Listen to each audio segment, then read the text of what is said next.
ዮሐንስ አፈወርቅ በልሳን እንደሆነ ሰጠችንም አመሰግንሻለን። የጠፋ በቀደም የፈለገው ባገኘው ጊዜ የተሸከሙ እውነተኛ ጠባቂያች ክርስቶስ ከአንቺ ተወለደ። እመቤቴ ማርያም ሆይ ደስ ይበልሽ።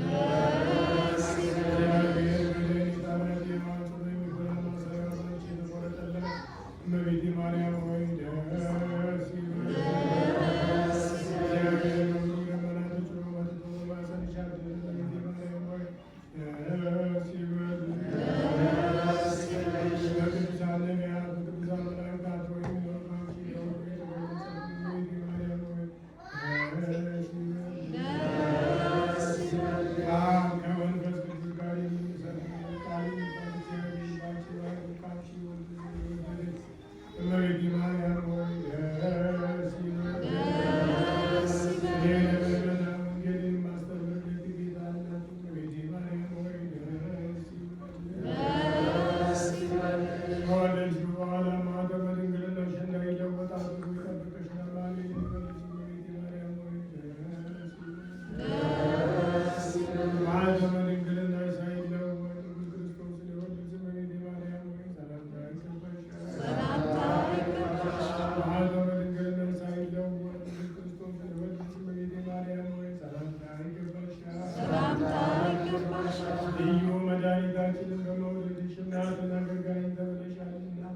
እግዚአብሔር ባህሪሽን ባህሪያት ቁርባን ስለግብሻልና እመቤቴ ማርያም ሆይ ሰላምታ ይገባሻል።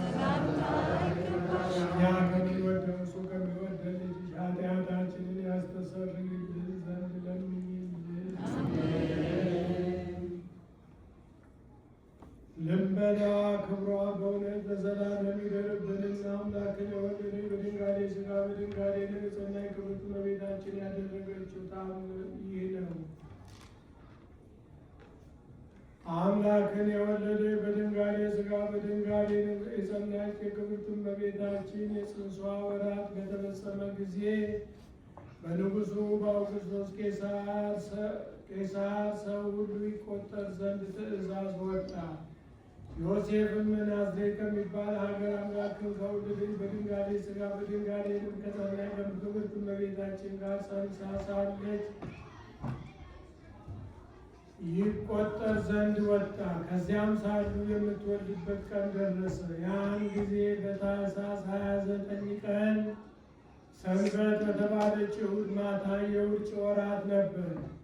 በቤተልሔም አንዲት ዋሻ ነበረችና አምላክን የወለደች እመቤታችን ከዚያ ገብታ በእግር የተባለ ልጇን ወለደች። በጨርቅም ጠቅልላ በበረት ውስጥ አስተኛችው። በሕፃኑም ላይ ሲተነፍስ የነበረ ላም ነበረ። እርስ በርሳቸው የምትፋቀሩ ወንድሞቻችን ሆይ ይህን ትሕትናን ፍቅርንም ወቁ። እሱ አምላክ የሁሉም ፈጣሪ ሲሆን እንደ ድሃ ሆኖ ታይቶ በጨርቅም ተጠቅልሏልና ከሰውም ጋር ተመላለሰ። በከበረ ደሙ ፍጥረቱን ያድን ዘንድ መከራ ተቀበለ። እኛ ግን ድሆች ጦም አዳሪዎች ስንሆን ቸርነት ለወንድሞቻችን አናደርግም፣ ለወንድሞቻችንም ደስ የሚያሰኝ ነገር እንኳን አንናገርም፣ በጎ ስራም አንሰራም። ከበጎ ስራም በምን እግዚአብሔርን አንመስለውም። በፍርድ ቀን እናንተ ከሀኬተኞች ባሮች ወዴት ነበራችሁ? ምንስ ሰራችሁ ባልን ጊዜ ለእግዚአብሔር ምን እንመልስለታለን? አስቀድሞ በነቢያት ቃል፣ ሁለተኛው በሐዋርያት ቃል፣ ሦስተኛውም በቤተ ክርስቲያን በተሾሙ መምህራን ቃል ነገሯችሁ። ከማይረባ ከማይጠቅም ስራችሁ ከክፋታችሁም አልተመለሳችሁም። ስለዚህ በፍርድ ቀን ወንድም ወንድሙን አያድንም። እኔም ሰው ለመሆን ወደ እናንተ መጣሁ። በሕፃንም መጠን ተወለዱ፣ በጨርቅም ተጠቀለሉ። በመካከላችሁም እየተመላለሱ የሕይወት መንገድ አስተማርኋችሁ፣ የዓመፃ ሥራንም አራቅሁላችሁ፣ የከበረ ወንጌልንም አስተማርኋችሁ። ነገር ግን ትምህርቴን አልተቀበላችሁም፣ ያስተማርኋችሁንም አልሰራችሁም። እናንተ የተረገማችሁ ከእኔ ወደ ዘላለም እሳት ሂዱ። ከዚህ ከሚያስደነግጥ ነገር የተነሳ ወንድሞቼ እንግዲህ ወዲህ እንፍራ። ለወንድሞቻችሁ አለማድረጋችሁ ለእኔ አለማድረጋችሁ ነውና።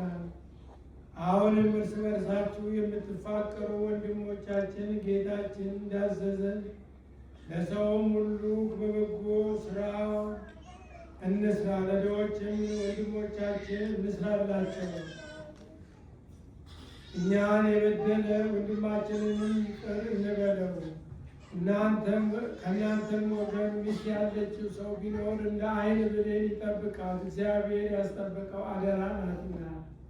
ሚስቱን ፈትቶ ሌላ ከሚያገባ ሰው በቀር እግዚአብሔር የሚጠላው የበለጠ ኃጢአት የለም። ይህ ሥራ በእግዚአብሔር ዘንድ የተናቀ ነውና በሐዋርያትና በነቢያት ሥልጣንም የተለየ ነውና። በበጎ ሥራም ሁሉ ጌታችንን ደስ አሰኝቶ በመንበሩ ፊት ቆመን በብሩህ ገጽ ሊቀበለን ዓለም ሳይፈጠር ያዘጋጀላችሁ መንግሥተ ሰማያትን ተወርሱ ዘንድ አባቴ ባረካችሁ ወደ እኔ ኑ የሚል ደስታን የተመላ ቃል ያሰማን ዘንድ ከእናንተ ወገን ሚስት የሌለችው ሰው ቢኖር በጸሎትና በጾም ተወስኖ እግዚአብሔርን ያገልግለው።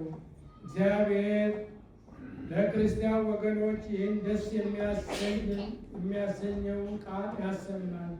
ይልቁንም አምላክን የወለደች በድንጋሌ ሥጋ በድንጋሌ ነፍስ ጸነች የክብርት እመቤታችን የልመና ኪዳን አምኖ በታምሯ መጽሐፍ የጻፈውን በእውነት ለዘላለም ስሙን በሕይወት መጽሐፍ ትጻፍልን።